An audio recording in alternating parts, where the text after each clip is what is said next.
Kaixo, ongi etorria La Loca de la Casaren kakorratzlanean hasteko online kurtsoaren 8. gaira. 8. gai honetan, erliebean jarriko ditugu dagoeneko ezagutzen ditugun oinarrizko puntuak.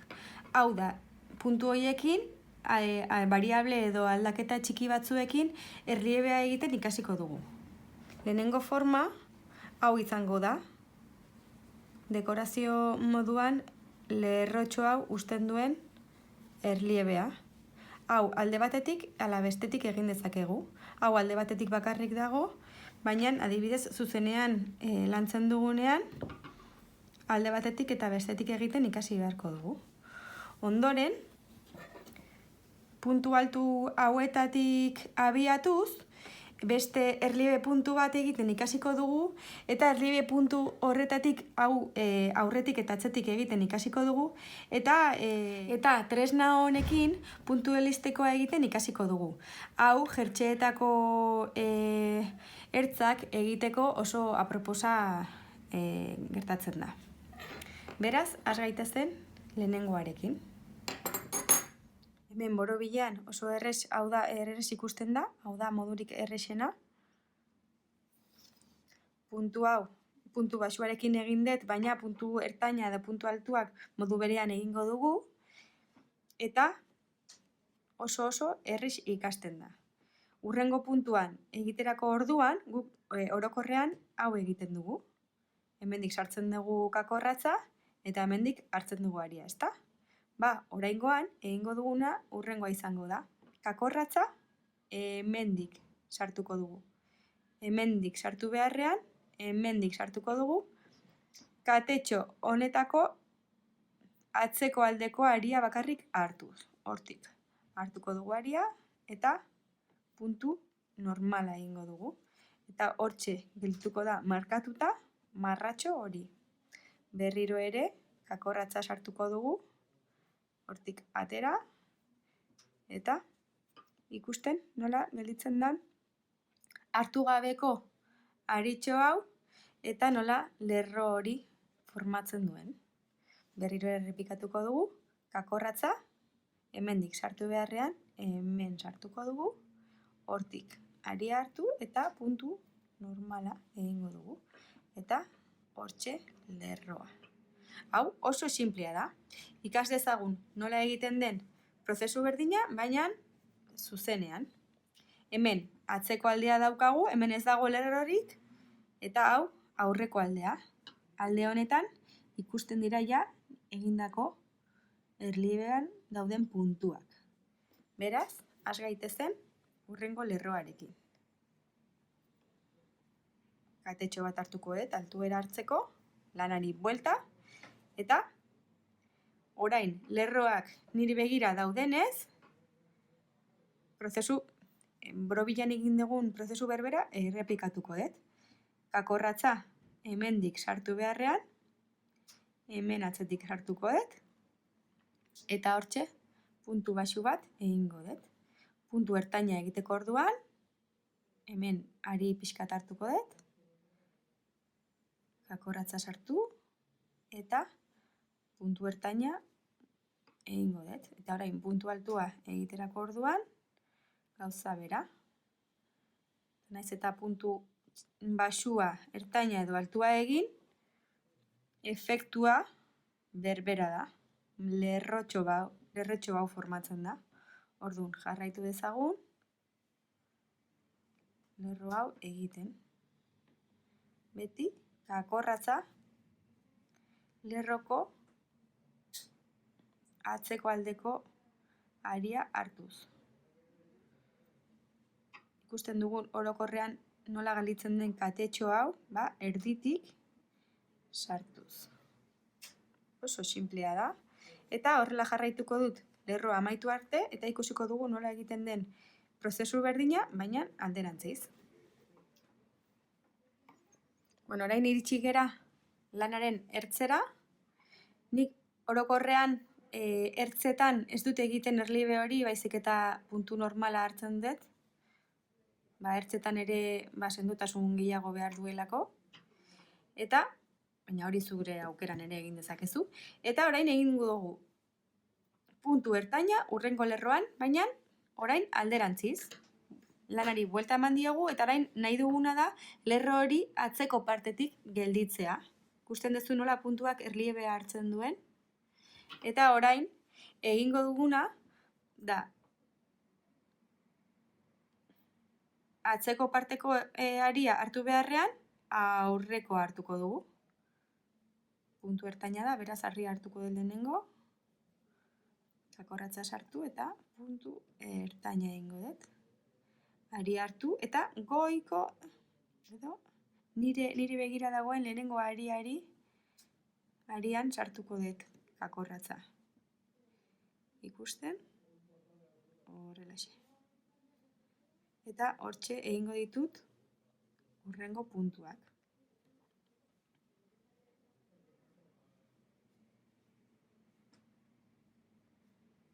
Eta ikusten duzun bezala, buelta ematen badiogu, lerro hori markatzen da atzeko alde honetan. Eta aurrekoarekin bat egiten du. Jarraitu dezagun, ari hartu, kakorratza goiko aritik soilik sartuko dugu eta puntu ertaina egingo dugu. Puntu altua egiteko orduan, prozesua berbera izango da. Hemendik sartuko dugu kakorratza eta puntu ertaina egin beharrean puntu altua egingo dugu.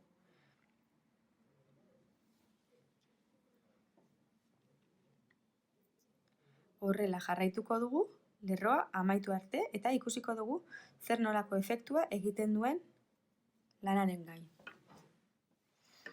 Bueno, iritsi gara lanaren amaierara, ikusten dugu atzeko partetik ere erliebe pixkat ere uzten duela, ez asko, baina uzten du, eta ikusi dezagun beste aldea, eta ikusten dugu nola lerro bakoitzetik lerro hauek markatuta gelditzen diren. Hauek dira hartu ez ditugun aritxoak. Eta horrelaxe ikasi dugu nola egiten den erliebe puntua alde batetik eta bestetik. Orain beste artile honekin beste erliebe puntu mota hau ikasiko dugu. Honekin ere puntu elastiko, esan dugun puntu elastiko egiten ikasiko dugu. Hasiko gaitezen, lehenengo aurretik egiten puntu hau, bale? Ikasiko dugu gauza bera egiten aurretik eta atzetik. Egingo dugu lehenengo gauza, aria hartzea da puntu altua delako, eta orain, jarraitu ezazu oso ondo kakorratzaren bidea, bai? Normalean, hemen sartzen dugu kakorratza, ezta? Orain, hemendik sartuko dugu, eta puntu altuaren gorputza guri begira gelditzen da. Hemen aria hartuko dugu, eta hor puntu altu normala egingo dugu. Errepikatu ezagun. Aria hartuko dugu, eta orain kakorratza hemendik sartuko dugu, eta aria hartu, puntu altua egin, eta horrela geldituko da. Ikusten hau potoloa da eta oso argi ikusten da nola egiten duen erliebe hori. Hurrengo puntua normala egingo dugu, hemendik sartuz, ikusteko ezberdintasunak. Orain berriro ere ikusi zazu ondo, Hemendik sartuko dut, hemendik atera, aria hartu, eta hemen puntu altua. Hau, besteare baino apur bat zailagoa da, beraz. Pixkanak hartuko dugu, bale? Aria hartu, hemen sartuko dugu kakorratza, hemendik atera, eta hortxe puntu altua egingo dugu. Ikusten duzu, adibidez, nola hemen puntu normala egin dudan eta besteetan erliebe puntua eta hemen zuloa bezala gelditzen da. Hauek aurreraka ateratzen direlako. Eta justo beste aldea begiratzen badugu, horrela, katetxoaren atzeko aldeak ikusten da. Egin dezagun orain, puntu berdina, baina beste aldetik, atzetik hartu.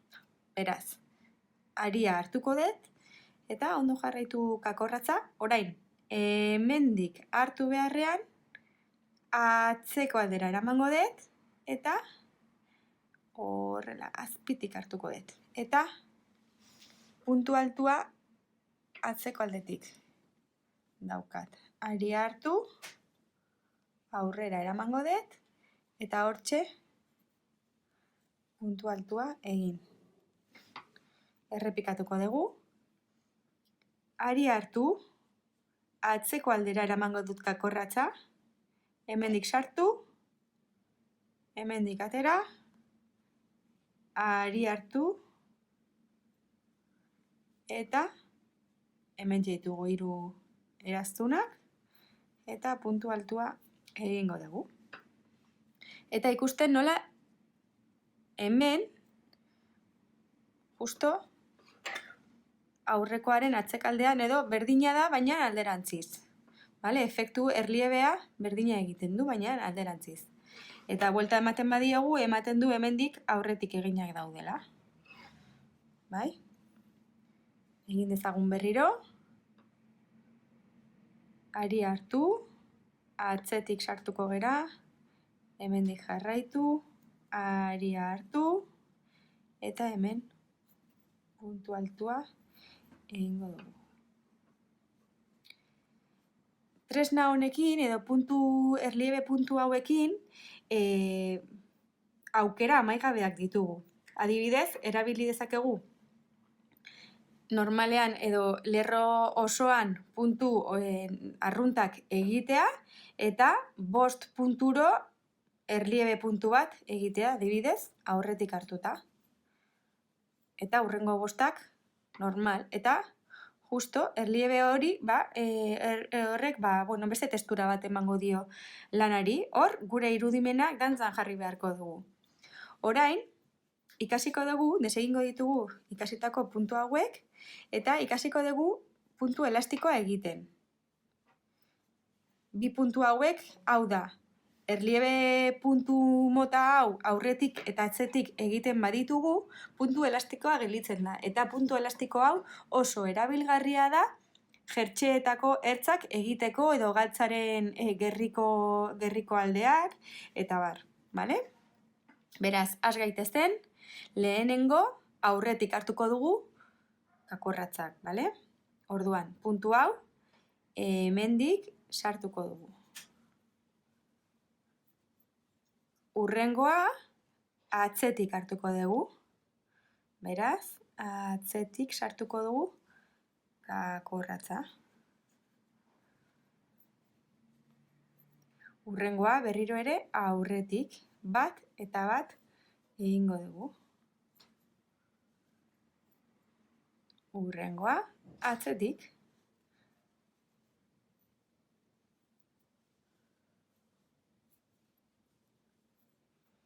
Hurrengoa aurretik. Hurrengoa atzetik. Hasieran kostatuko zaigu pixka bat puntu hauekin erritmoa hartzen. Baina errepikatuz eta errepikatuz pixkanaka hartuko ditugu. Begira, zein den, gelditzen den efektua. Bai, elastikoa gelditzen da, bat goitik, bestea betik, eta buelta ematen badiogu, efektua berdina da. Bai, alde batetik eta bestetik. Hau da, deitzen dugun puntu elastikoa. Horrela jarraituko dut, bat aurretik, bat atzetik eginez, lerroa amaitu arte. Azkeneko puntuan, normalean ertzetan nik puntu arrunta egiten dut. Horrela ertzak pixkat solidoagoak gelditzen dira, baina hori bai, aukeran egin dezakezu. Ikusi ezazu nola gelditzen den lehenengoa lerroaren amaiera, elastikoa gelditzen da, beraz, adibidez, manga bat edo manga baten ertza izango balitz, oso ondo gelditzen da. Egin dezagun hurrengo lerroa, 2 katetxo hartuko ditugu lerroz aldatzeko eta altuera hartzeko. Eta orain, aurreko puntua edo puntu altua guri begira edo goruntz baldin badago, berriro ere goitik hartuko dugu. Topatzen dugun puntua beheraka edo atzeraka baldin badago, atzetik egingo dugu.